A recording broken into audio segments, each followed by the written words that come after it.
سلفی عقیدہ اختیار کرو۔ سلفی عقیدے کا مطلب کیا ہے؟ وہ عقیدہ جس کو قرآن نے بیان کیا ہے، وہ عقیدہ جو حدیث بیان کرتی ہے۔ فائدہ کیا ہوگا؟ یہ واحد عقیدہ ہے جس کو سلفی عقیدہ کہتے ہیں۔ بہا تتوحد صفوف المسلمین، یہ واحد عقیدہ ہے جس سے سارے مسلمان اکٹھے ہو سکتے ہیں، کیونکہ قرآن میں تو کسی کو اختلاف نہیں۔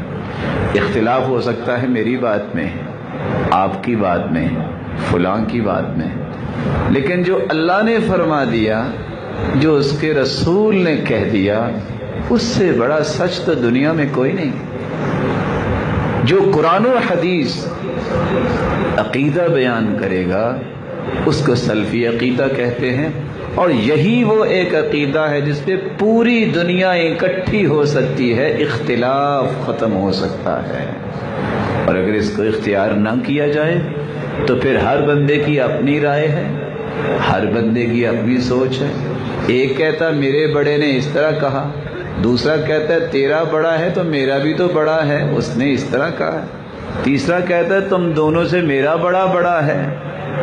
اختلاف ختم نہیں ہوگا۔ سلفی عقیدہ اس کو کہتے ہیں جو قرآن و سنت سے ماخوذ ہو۔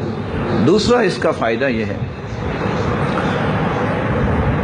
کہ یہ سلفی عقیدہ یہ ہر وقت انسان کو قرآن و سنت کے ساتھ جوڑ کے رکھتا ہے۔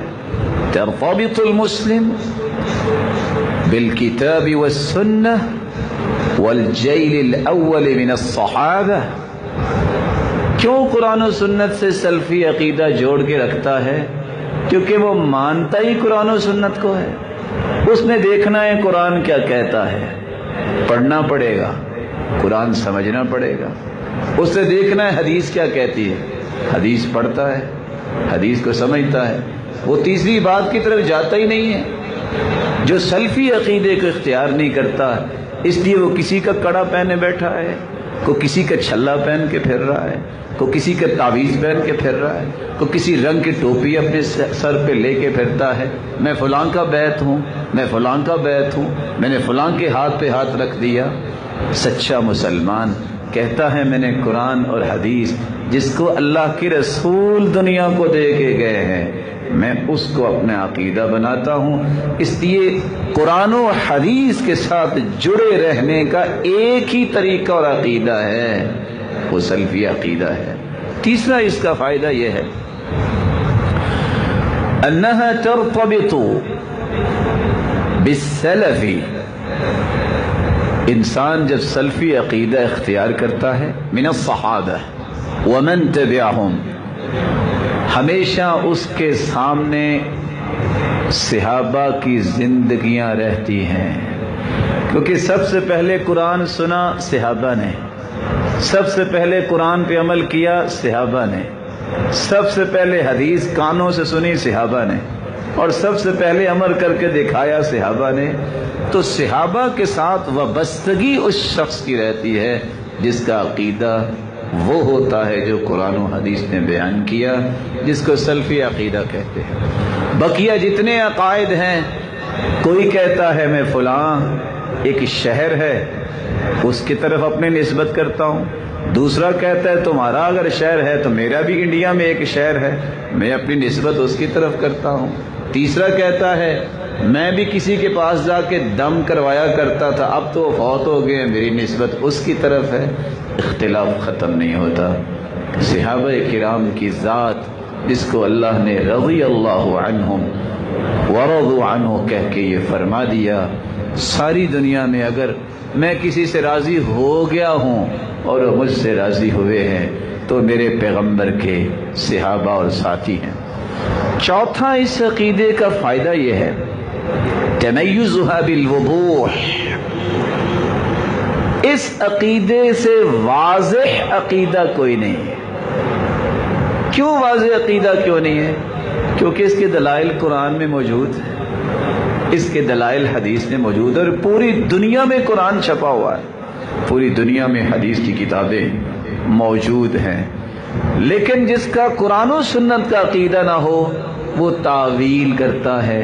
قرآن کی آیت آئے گی تبارک الذی بیدہ الملک، بابرکت ہے وہ ذات جس کے ہاتھ میں بادشاہی ہے، تو جس کا عقیدہ درست میں کہے گا اصل میں قوت ہی مراد ہے، ہاتھ تو اللہ تعالیٰ کا نہیں کہنا چاہیے، اس لیے یہ تعویل کرتا ہے، غلط مفہوم لیتا ہے، مرضی کا معنی کرتا ہے، کیونکہ یہ سلفی عقیدے کا دشمن ہے، یہ قرآن و سنت کے بیان کردہ عقائد کا مخالف ہے۔